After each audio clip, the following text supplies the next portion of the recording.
নমস্কার। আশা করি আপনাদের সকলের WBCS প্রিলিমস 2024 আর WBPSC ফুড এসআই পরীক্ষার প্রিপারেশন ভালোই চলছে।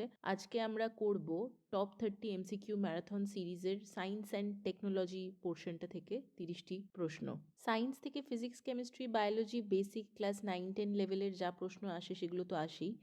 এছাড়াও এখন ট্রেন্ডিং যে বিষয়বস্তুগুলো আছে বা current affairs related science and technology থেকে যে ধরনের প্রশ্ন আসতে পারে সেগুলো হলো স্পেস সায়েন্স থেকে, স্পেস টেকনোলজি অ্যান্ড মিশনস থেকে, এছাড়া আসতে পারে আর্টিফিশিয়াল ইন্টেলিজেন্স রিলেটেড প্রশ্ন আর ক্লাইমেট চেঞ্জ।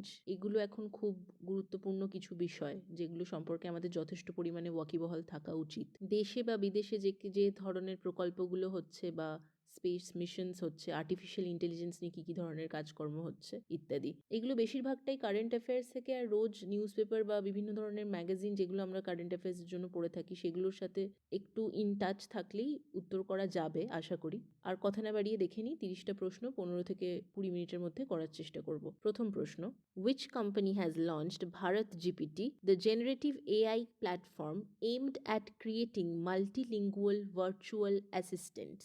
আমরা চ্যাট জিপিটি নিয়ে তো প্রচুর কিছু শুনেছি গত বছর থেকে। চ্যাট জিপিটি যেমন ওপেন এআই নামে একটা সংস্থার তৈরি করা, ভারত জিপিটি কোন কোম্পানির তৈরি? অপশনসে আছে OpenAI, CoRover private limited, Apple and Zensar technologies. সঠিক উত্তর হলো option B, CoRover private limited. Question number 2, Dalton's name is associated with which of the following terms? Electron, proton, atom না নিউট্রন? উত্তর অ্যাটম। জন ডাল্টন আমরা জানি অ্যাটম প্রথম আবিষ্কার করেছিলেন। Which among the following acids is abundant in grapes, bananas and tamarind? আঙুর, কলা বা তেঁতুলে কোন অ্যাসিড পাওয়া যায়? Lactic acid, oxalic acid, salicylic acid না টার্ট্রিক অ্যাসিড? সঠিক উত্তর option D, tartaric acid. Which country's space agency is and Lockheed Martin have unveiled the X-59 supersonic aircraft which runs faster than the speed of sound? এটা সম্ভবত একদম current affair থেকেই এসেছে। X-59 supersonic aircraft কোন agency তৈরি করেছে? আমেরিকার NASA বানিয়েছে X-59 সুপারসোনিক এয়ারক্রাফট। 5 নম্বর প্রশ্ন, a genetic code specifies how many kinds of amino acids? 12, 15, 20 না 25? সঠিক উত্তর হলো অপশন সি, 20। বেসিক্যালি মানবদেহে যত ধরনের প্রোটিনই পাওয়া যায় সবকটাই এই পার্টিকুলার 20টি অ্যামিনো অ্যাসিডেরই নানা রকম কম্বিনেশনের দ্বারা হয়। পরের প্রশ্ন দেখব, which among the following is also known as white gold? Nickel, rhodium, platinum না প্যালেডিয়াম? সঠিক উত্তর হলো প্ল্যাটিনাম। প্ল্যাটিনাম এমনিই একটা সাদা রঙের ধাতু। Flowering in long day plants is related to which of the following? Long day plants হলো সাধারণত সেগুলো যার মানে ফুলটা ফোটে গরমকালে বলা যেতে পারে। সঠিক উত্তর হলো option B, gibberellin. What is the name of the first Indian missile? এটা আমরা সবাই মোটামুটি জানি উত্তরটা। সঠিক উত্তর হলো অপশন সি, পৃথ্বী, এবং এটার পেছনে ছিলেন ডক্টর এপিজে আব্দুল কালাম, যাকে আমরা মিসাইল ম্যান নামেও চিনি, মিসাইল ম্যান অফ ইন্ডিয়া, তাই তো? 9 নম্বর প্রশ্ন, দ্য pitcher plant is characterized by which of the following plants বা ফলোয়িং কাইন্ডস অফ প্লান্টসও বলা যায়। পিচার প্লান্ট কোন ধরনের প্লান্ট? অটোট্রফস, ইনসেক্টিভোরাস, অ্যালার্জেন না none of the above? Pitcher plant insectivorous plant একটা। বেসিক সায়েন্সের প্রশ্ন একদম। 10 নম্বর, which of the following taxonomic level is same for man, monkey and tiger? taxonomic level আমরা যখন প্লান্ট কিংডম বা অ্যানিমাল কিংডম পড়েছিলাম সেই সময় আমরা ক্লাস, অর্ডার, জিনাস, স্পিসিস পড়েছিলাম, সেগুলোকেই ট্যাক্সোনমিক লেভেল বলা হয়। তো ম্যান, মাঙ্কি আর টাইগার এদের ক্ষেত্রে কোন ট্যাক্সোনমিক লেভেলটা সেম? ক্লাস, অর্ডার, ফ্যামিলি না জিনাস? সঠিক উত্তর হবে option D, class. Monkey, man আর টাইগার হলো ম্যামেলিয়া ক্লাসের অন্তর্গত। In the year 2021, DRDO launched which satellite by PSLV C-51 to enhance India's surveillance capability in the Indian Ocean region? একটা খুব বেসিক নলেজ একটু ক্লিয়ার করে দিই। পিএসএলভির শর্ট ফর্ম হচ্ছে পোলার স্যাটেলাইট লঞ্চ ভেহিকল। অর্থাৎ লঞ্চ ভেহিকল, যে কোনো satellite যখন আমাদের লঞ্চ করতে হয় তখন একটা লঞ্চ ভেহিকল লাগে, তো সেই লঞ্চ ভেহিকলটার নাম ছিল হচ্ছে C-51। এই C-51-এর মাধ্যমে ডিআরডিওর দ্বারা কোন স্যাটেলাইটকে লঞ্চ করা হয়েছে যাতে surveillance in the Indian ocean region, মানে ইন্ডিয়ান ওশানে বিভিন্ন ধরনের কার্যকলাপ যেগুলো চলে, যুদ্ধজাহাজ থেকে শুরু করে মার্চেন্ট শিপ, সেইগুলোর যে গতিবিধি সেইগুলোকে নজরদারি করার জন্য কোন স্যাটেলাইটকে ডিআরডিওর দ্বারা এই পিএসএলভি C-51 দিয়ে 2021 সালে লঞ্চ করা হয়েছে। প্রশ্নটা হলো সেটাই। আপনাদের যদি দরকার মনে হয় তাহলে ভিডিওটি একবার পজ করে ঠিক করে প্রশ্নটা পড়ে নিন, যাতে উত্তরটা মনে রাখতে সুবিধে হয়। এর সঠিক উত্তর হলো অপশন বি, সিন্ধু নেত্রা স্যাটেলাইট। সিন্ধু নেত্রা স্যাটেলাইট তাহলে 2021 সালে লঞ্চ করেছিল ডিআরডিও, এবং এটা লঞ্চ করা হয়েছিল ইন্ডিয়ান ওশান রিজিয়নটায় বিভিন্ন যুদ্ধজাহাজ বা মার্চেন্ট শিপ যেগুলো যাতায়াত করে বা চলাচল করে তার একটা গতিবিধি নজরদারি করার জন্য। দেখে নেব পরের প্রশ্ন, খুব সহজ একটা প্রশ্ন। Scurvy is caused by deficiency of which of the following vitamins? Vitamin A, C, D না বি? সঠিক উত্তর ভিটামিন সি। আসন্ন ফুড এসআই পরীক্ষার জন্য আমাদের চ্যানেলে already food science and biology থেকে এমসিকিউ এর একটা ভিডিও দেওয়া আছে। আপনাদের যদি মনে হয় যে এই এরিয়া থেকে আরেকটু বেশি করে কোয়েশ্চেন সলভ করবেন তাহলে সেই ভিডিওটি অবশ্যই দেখে নেবেন, ডেসক্রিপশন বক্সে লিঙ্ক দেওয়া থাকবে। এছাড়াও খুব শীঘ্রই আরও একটা টপ 30 এমসিকিউ সিরিজ এই ফুড সায়েন্স অ্যান্ড বায়োলজি থেকে ভিডিও আসতে চলেছে। দেখে নিচ্ছি পরের প্রশ্ন। Aves have evolved from which of the following? Amphibians, arthropods, mammals না রেপটাইলস? সঠিক উত্তর হলো রেপটাইলস। তাহলে অ্যাভিস কিন্তু রেপটাইলস থেকে ইভলভ করেছে। Which of the following is the thermoregulatory centre in the human body? প্রশ্নটি এইভাবেও আসতে পারে যে হিউম্যান ব্রেনের কোন অংশটি বডি টেম্পারেচার মেনটেন করে? সঠিক উত্তর হলো হাইপোথ্যালামাস, অপশন সি। 15 নম্বর প্রশ্ন দেখে নিই। Most of the desert plants bloom during night time due to which of the following reasons? মরুভূমিতে যে ফুল মানে গাছ হয়, সেই গাছগুলো যে ফুল ধরে সেগুলো মোস্টলি রাতে হয়। কেন হয় ফুল রাতে মরুভূমিতে? অপশনসে আছে their blooming is controlled by low temperature, they are sensitive to the phases of the moon, the desert insects eat away flowers during daytime, and the desert insects are active during night time. তো আমরা একটা খুব basic জায়গায় ফেরত যেতে পারি যে ফুল সাধারণত কেন হয়, যাতে পলিনেশনটা ঘটে, তাই তো? তো এটার সঠিক উত্তর হলো option D, the desert insects are active during night time. এবার মরুভূমিতে যত ধরনের পোকামাকড় আছে যাদের দ্বারা এই পলিনেশনটা ঘটে, তো তারা যদি অ্যাক্টিভ না হয় তাহলে পলিনেশনটা ঘটবে না। সেই জন্য মরুভূমির উদ্ভিদরা নিজেদের সিস্টেমটাকে এইভাবেই অ্যাকোমোডেট করে নিয়েছে যাতে ফুল যেগুলো হয় সেগুলো রাতে ব্লুম করে, so that the pollination takes place properly, right? চলে যাব পরের প্রশ্নে, 16 নম্বর প্রশ্ন। India's first human space mission Gaganyaan will be launched in which year? এটা কারেন্ট অ্যাফেয়ার্স থেকে প্রশ্ন, খুব ইম্পর্ট্যান্ট একটা প্রশ্ন গগনয়ান নিয়ে। 2022, 23, 24 না 25? সঠিক আনসার হলো অপশন সি, 2024। অর্থাৎ এই বছরই India's first human space mission হবে গগনয়ান। শুরুতেই বলেছি যে স্পেস মিশনগুলোর বিভিন্ন খুঁটিনাটি কিন্তু আমাদের জানতে হবে, কারণ এগুলো বিভিন্ন পরীক্ষাগুলো এবার আসবে। পরের প্রশ্নটা দেখে নিই, 17 নম্বর প্রশ্ন। Which of the following is responsible for Chinese restaurant syndrome? সঠিক উত্তর হলো option A, monosodium glutamate. Chinese restaurant সিনড্রোমে এক্স্যাক্টলি কি হয় আপনাদের যদি জানা থাকে তাহলে কমেন্ট বক্সে লিখে জানান আমাদের। The largest component of coal gas is? এটাও খুব সহজ একটা প্রশ্ন আছে। মিথেন, হাইড্রোজেন, কার্বন ডাই অক্সাইড না কার্বন মনোঅক্সাইড? কোল গ্যাসে সব থেকে বেশি পরিমাণে কোন কম্পোনেন্টটি থাকে? সঠিক উত্তর হলো অপশন বি, হাইড্রোজেন। এবং হাইড্রোজেনের পরেই থাকে হলো মিথেন। হাইড্রোজেনের থেকে একটু কম পরিমাণে থাকে মিথেন, আর তারপর কার্বন মনোঅক্সাইড, আর সব থেকে কম পরিমাণে থাকে ইথিলিন।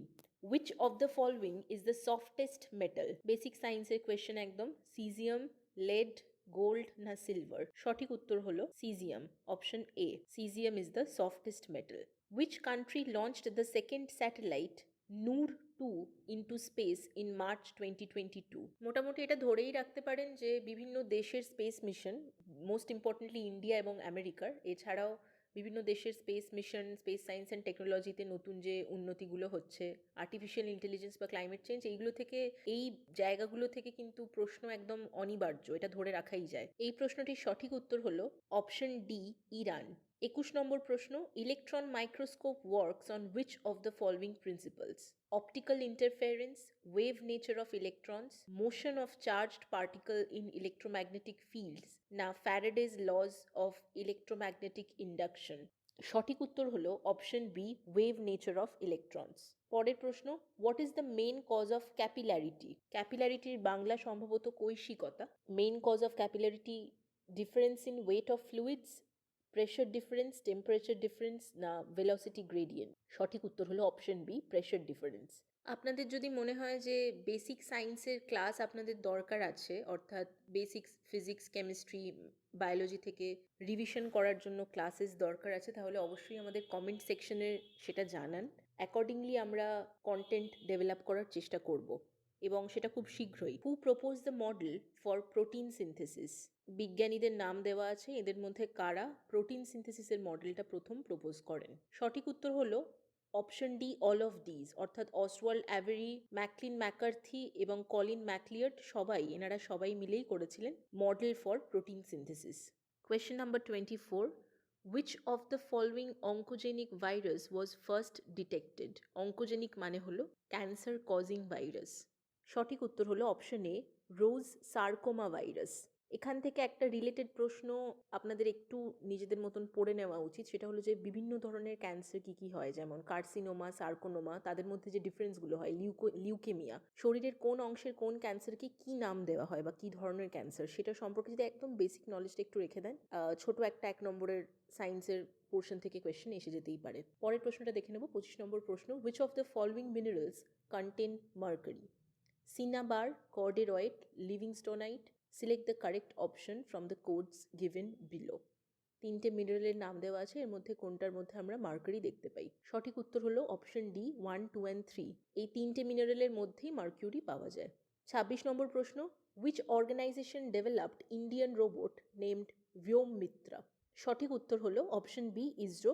এখানে একটু বলে দিই, এর আগে আমরা একটা প্রশ্ন করলাম, India's first human space mission নিয়ে একটা প্রশ্ন আমরা করলাম, তো যেটার নাম হলো গগনয়ান। সেই মিশনে তো কিছু ট্রায়াল মিশনস অবভিয়াসলি থাকবে, টেস্ট অ্যান্ড ট্রায়াল যেগুলো থাকবে, তো কিছু ক্রিউড আর আনক্রুড থাকবে, অর্থাৎ হিউম্যান স্পেসে পাঠানোর আগে কিছু আনক্রুড থাকবে মিশনস। তো তার মধ্যে একটি আনক্রুড মিশনে ভিয়োম মিত্রা বলে এই হিউম্যানয়েড রোবট যেটাকে বানানো হয়েছে সেটাকে পাঠানো হবে। তো কোন অর্গানাইজেশন তাদের স্পেস মিশনের জন্য ভিয়োম মিত্রা নামের রোবটটা বানিয়েছে? সেটা হলো ইন্ডিয়ান স্পেস রিসার্চ অর্গানাইজেশন বা ইসরো। এবার আপনারা একটু রিলেটেড দেখে নিতে পারেন যে ইসরোর হেডকোয়ার্টার্স কোথায় এবং প্রেজেন্ট চেয়ারম্যান কে আছেন। এই দুটো প্রশ্ন খুব সিম্পল কারেন্ট অ্যাফেয়ার্স রিলেটেড বলে দেখে নিতে বললাম, কারণ এখান থেকেও প্রশ্ন আসতে পারে। দেখে নিচ্ছি পরের প্রশ্ন, which is the most abundant metal in the earth's crust? Iron, aluminium, copper, না সিলিকন? সঠিক উত্তর হলো অ্যালুমিনিয়াম। এবার এখানে একটু বলে দিই প্রশ্নটার উত্তর অ্যালুমিনিয়াম কেন হলো। যেহেতু এখানে পার্টিকুলারলি মেনশন করা আছে, দেখুন যে which is the most abundant metal in the earth's crust, metal যেহেতু বলে দিয়েছে সেই জন্য উত্তর হলো অ্যালুমিনিয়াম। কিন্তু যদি প্রশ্নটা থাকতো যে most abundant element in the earth's crust, আর অপশনে যদি এগুলোই থাকতো, তাহলে কিন্তু উত্তর হতো সিলিকন। কারণ আমরা জানি সব থেকে abundant element in the earth's crust হলো, প্রথম হলো অক্সিজেন, দ্বিতীয় হলো সিলিকন এবং তৃতীয় হলো অ্যালুমিনিয়াম। কিন্তু মজার ব্যাপার হলো সিলিকন হলো metalloid, not exactly a metal.